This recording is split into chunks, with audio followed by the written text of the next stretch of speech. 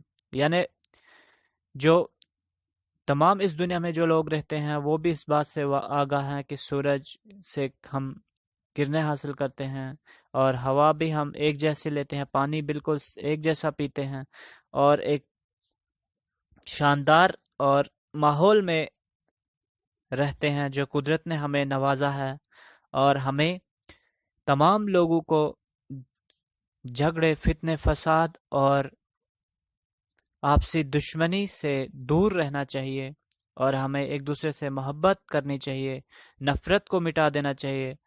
اور جو لوگ تمام اس دنیا میں رہتے ہیں ان کے ہاتھ بھی ہماری طرح ہے، پاؤں بھی ہماری طرح ہے، اور جن ہاتھوں سے وہ چیز لکھتے ہیں، خطوط لکھتے ہیں، کچھ شاعر پیدا ہوئے اس دنیا میں وہ ہم پڑھتے ہیں، اور جو لوگ مزدور ہیں وہ بھی ہماری طرح ہے، انسان ہے۔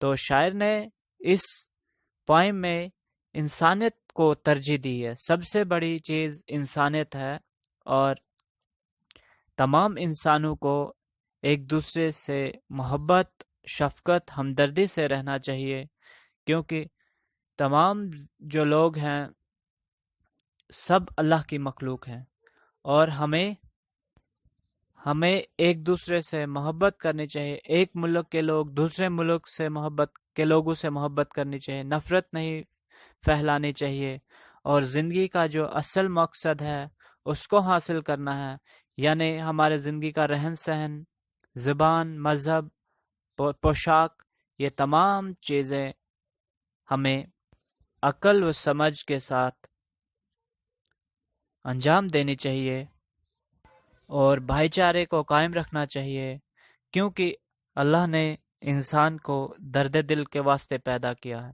یہاں پہ ایک شعر یاد آ جاتا ہے، درد دل کے واسطے پیدا کیا انسان، ورنہ کم نہ تھے فرشتے تیری اطاعت کو۔ کہتے ہیں کہ اللہ تعالیٰ نے انسان کو جو ہے ایک دوسرے کا درد اور دکھ سکھ سہنے کے لیے پیدا کیا تھا، ورنہ اللہ کی عبادت کے لیے لوگ یعنی فرشتے کم نہیں تھے۔ تو انسان کو اسی لیے پیدا کیا کہ ایک دوسرے کا درد دکھ سکھ سہ سکیں، اور ہمارے جیمز کرکپ بھی اس پوائم میں فرماتے ہیں کہ ہمیں ایک دوسرے سے بھائی چارے سے رہنا چاہیے، پیار و محبت سے رہنا، جنگ کو ترجیح نہیں دینا چاہیے، جنگ سے دور رہنا چاہیے۔ جنگ ایک ایسی چیز ہے جو انسان کی زندگی کو تباہ و برباد کر دیتی ہے، اور جنگ سے تمام لوگوں کی جانیں جا سکتی ہیں۔ جنگ کسی مسئلے کا حل نہیں ہے، اور اگر کسی مسئلے کا حل ہے تو وہ صرف محبت، ہمدردی اور پیار و محبت ہے، کیونکہ انسان ایک ایسی مخلوق ہے جس کو اللہ نے دماغ عطا کیا ہے، اور اس دماغ کا ہمیں بہترین استعمال کرنا ہے اور پیار و محبت سے زندگی کو جینا ہے۔ تو پیارے بچوں، آج ہمارا ٹاپک یہاں پہ ہی ختم ہوتا ہے۔ دیجیے اجازت، اللہ حافظ۔